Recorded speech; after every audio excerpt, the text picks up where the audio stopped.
Hey, what's up guys? Matt here coming to you from Laidlaw's Harley-Davidson. So today on the agenda, we're going to be showing you a little bit of motorcycle porn. We've got the 2022 model year, a Road Glide CVO, and I'm going to be showing you guys the three colors it comes in the 22 model year. And I know 7 or 8 videos ago, I already covered the CVO Road Glide, and so I know some of you are probably saying like, oh wow, what's Matt doing another CVO Road Glide video for? Well, that's a great question, and I don't want to bore everybody with a bike that a lot of us will never be able to get. But at the same time, I use my YouTube channel as a reference tool as I'm going about my daily job as the sales manager at the dealership here, and so I like to be able to reference every model year's colors. And because there's no dealer show anymore, it's very unlikely that I'll ever see these 3 bikes in these 3 colors at the same time. So I finally got footage of the 3 different colors this model year, so I'm compiling a quick video to show them all off. If you guys are interested in seeing my full review on the 2022 model year CVO Road Glide I did with Andrew a little while back, I'm going to link it in the top right hand corner, and that's going to give you a little bit more detail than this video is going to give you. So starting off, the base price of the CVO Road Glide is $41,899. That is for the 2 colors, Envious green and the blue steel. The other color that the bike is offered in is the Wicked Orange Pearl, and the Wicked Orange Pearl you pay an extra $3,000 for. This is one of 2 paint sets, the other one being the Hightail Yellow, that are offered on various models in the CVO lineup this year that cost an extra $3,000. They're done by a custom shop called Gunslinger. There's just a lot more intricacy that goes on in those paint sets, just a lot more labor involved, more layering, more pinstriping. There's a lot of hand painted elements to those paint sets, and so it's $3,000 more. So you're looking at $44,899 for the Wicked Orange Pearl. And right now, Harley-Davidson's surcharge for their CVOs is $1,200. The surcharge, by the way, was something that was implemented, I want to say about a year ago. That was a way for Harley-Davidson to adjust the price of their bikes on the fly temporarily based on the increased cost that we're seeing right now with raw materials. So hopefully the surcharge isn't something that we're going to see indefinitely, but it is something that we saw last model year and we've seen for the entirety of this model year so far. So let's start off first with the Envious green. I really like this paint set a lot. So on the Envious green, you've got a green base layer that has like a heavy metal flake in it, and depending on what angle you're looking at it, it almost turns like black and then back to green as you move around the bike. And you've got these black flames that have like a faded effect to them as well. So it's basically like a green with a pearl in it base layer with black flames on it throughout the bike with a nice fade to it. There really was a large variety and uniqueness to the bikes this model year. The Envious green has all the blacked out trim, and what I mean by that, a lot of the metal surfaces that are visible have the black finish on it. So most of your engine highlights, like your different covers and the rocker box covers, like your forks, your handlebars, center console, things like that, a lot of the metal surfaces are all blacked out on this one. I believe on the CVOs they call it blazing orange, and you're going to have those highlights on all 3 models. So like your lower rocker box covers have the orange highlights, and then some of the detail on like the push rod tubes and other small places throughout the bike to really highlight different details on the engine. Flames have always kind of been one of those iconic paint jobs on like old hot rods, and certainly the CVO Harleys can be kind of classified as that hot rod bagger style, and you do have like that faded element to the paint as well, which kind of gives it a really nice touch that makes it look a little bit more modern. All the CVOs do have the 117 cubic inch Milwaukee 8 engine. Harley's been running that 117 displacement on their CVOs now since I want to say the 18 model year, and as I've pointed out in past videos, they do have more models with the 117 on them this year, namely all the STs. So your Road Glide and Street Glide ST, and then your Lowrider ST and your regular Lowrider S all have the 117 engine on there. The 117 cubic inch Milwaukee 8 is going to put out about 126 foot-pounds of torque at the crank, and it's going to do about 100 horsepower at the crank as well. You throw it up on the dyno and you're going to do about 114 foot-pounds of torque and right around 94 horsepower, right around there. One of the big distinguishing characteristics about the CVO Road Glide is that large 21-inch front wheel on there. We've seen that since the 18 model year. However, they did change up the wheel style in a big way last year when they went to that 2-piece laced spoke wheel up there. Definitely gives it a different look and feel than like the Street Glide CVO. I personally really dig it. It definitely gives the bike like a premium look to it and a uniqueness that you don't find on the other CVO models. If I were to rank the 3 colors in my personal preference, I'd probably give the Envious green second place. I do like the blacked out engine trim on this bike a lot. I've always kind of preferred the blacked out nature of it. I will say that I feel like the chrome is now slowly making a comeback in terms of the overall preference that people have. I think in recent years past, the blacked out look was very lopsided where most everybody, I want to say 80-90% of people preferred that, at least at our dealership. And I think most people still do prefer the blacked out trim on most bikes. However, now I think it's more like a 70-30.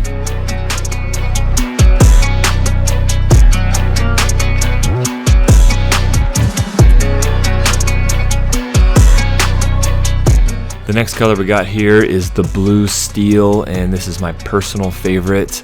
Let me know what you guys think. I personally tend to be drawn a little bit more towards just like the solid pass paints. They're just like a real rich, deep tone with real unique finishes to contrast it. This bike here, the finishes on all the engine trim, they call scorched chrome, which I really like a lot because you don't see that trim on any other bike really in this model year anyways. But this year Harley decided to apply a little bit more graphics and pinstriping to the CVOs. And I get why they do that. A lot of people like that look. It also elevates the paint to a little bit more of a premium, exclusive look because it has more detail and graphics and everything. And I like some of that. I really liked the black hole last year, but I prefer a little bit more simplistic stuff. What do you guys think? Let me know in the comment section below. Do you like the hightail yellow and the wicked orange pearl? I'm really curious what your tastes and preferences are. I may do like a survey or something like that, or like a survey on Instagram or something like that. But anyways, jumping back into the blue steel. So the blue steel does have the short bags as opposed to the stretched bags like the other two colors do. And I have mixed feelings about this as well. In some circumstances I prefer the stretched, in other circumstances I prefer the short. Definitely if I'm doing a 2-into-1 pipe, I definitely want the short bags, that way you don't have an empty hole on the left hand side. But if I'm leaving the dual exhaust and I'm doing anything other than like a full-on performance bagger, I kind of prefer the stretched bags personally. But the blue steel is a really cool rich deep blue tone, and the scorched chrome is definitely like a mirror finish that has this light grayish blackish hue to it. I think the name is very fitting. It's almost like you take a piece of chrome and run it over a flame. But I definitely dig the contrast between the scorched chrome and the blue steel on this bike. You got the same circular badging on the blue steel that you have like on the Envious green. The CVO Road Glide also comes with the Fang spoiler. They've been doing that for a few years now, where you've got that additional fairing fin that stretches from the bottom of the fairing down to the floorboard area. New last year, they started using the Rockford Fosgate audio system. So you've got the speakers in the saddlebags and the front fairing. You've got 2 amplifiers on here. The stereo system is definitely nice. The seats this year have what looks like a suede material as part of the highlighted paneling on the seat. They call it Alcantara. It's real popular in the automotive world. It's a little bit more durable and holds up to like the rain and the elements and everything being outside when compared to like a suede material. You do have a unique stitch pattern in the seating on the blue steel as well. You've got that diamond stitch perforated paneling on the seat. The other 2 seats have a little bit more of a simple stitching and pattern to them. They have the Alcantara paneling on them still, but just the stitching is a little bit simpler on the other 2 bikes. And of course on the CVOs, you've got all the CVO detail and everything that would take too long to go into, but all the gauges, the infotainment system, the brake calipers. There's just a bunch of little hidden Easter eggs all over these bikes that are unique to the CVOs and just kind of give it that premium styling touch to them. The CVO Road Glides are running the Kahuna collection. They've been using the Kahuna collection for several years on these bikes. One thing I did notice on the different grips, you've got different outlines on the bar and shield. Like the grips on the blue steel here, you've got the scorched chrome on the grip, and you've got like a black bar and shield. On the Envious green, you have like a white outline in the bar and shield, which in my opinion, to change the outline on the bar and shield on the grips, well, I mean, that's just an extremely high level of detail that they put into each of these bikes. And one of the reasons too why I always like to do one of these videos every year on the CVOs is because the different paint colors on these bikes mean a lot more than just the fenders, the tank, the fairing, and the saddlebags. The differences between the different paint schemes really entail a lot more detail than just saying, hey, the paint on one bike is different from another. Of course, you've got the signature rear fascia in the CVOs. We've got the 2 light bars between the saddlebags and the rear fender there with the stretched rear fender. But there you have the blue steel, beautiful bike. Again, let me know what you guys' favorite color is this year.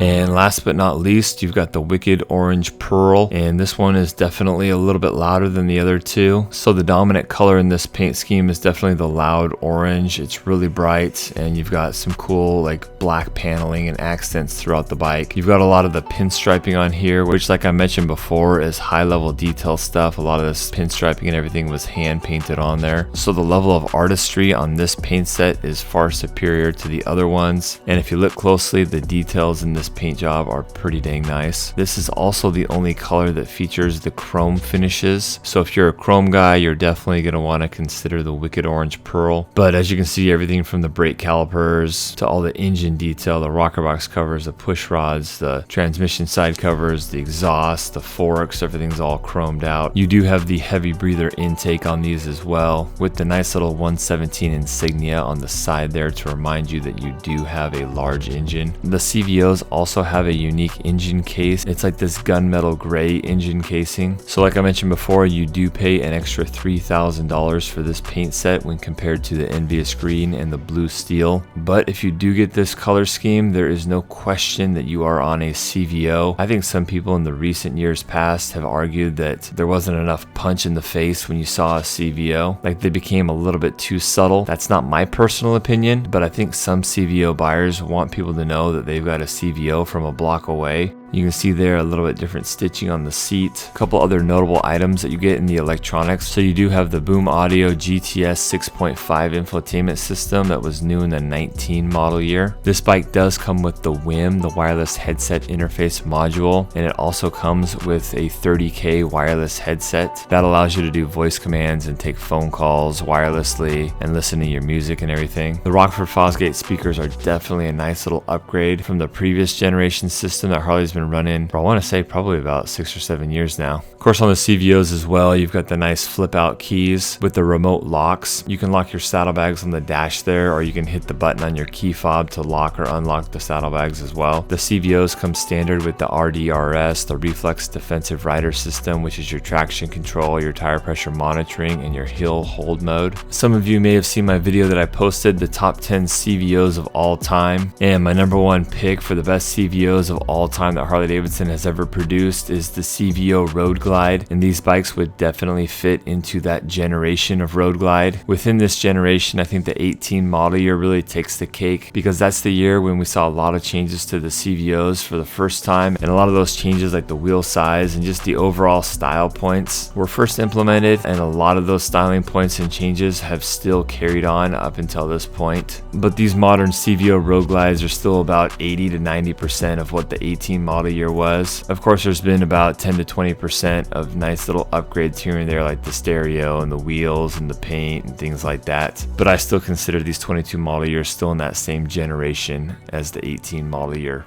That's about it for the 2022 model year CVO Road Glide. Like I mentioned before, I will be linking my full review in the top right hand corner in a card here if you guys missed that video. And let me know in the comment section below how you guys would rank these three colors 1 through 3, your favorite to your least favorite. And if you're looking for a new Harley-Davidson in Southern California, make sure you check us out here at Laidlaw's Harley-Davidson. Thanks a lot for watching, guys. We'll see you on the next one. Peace.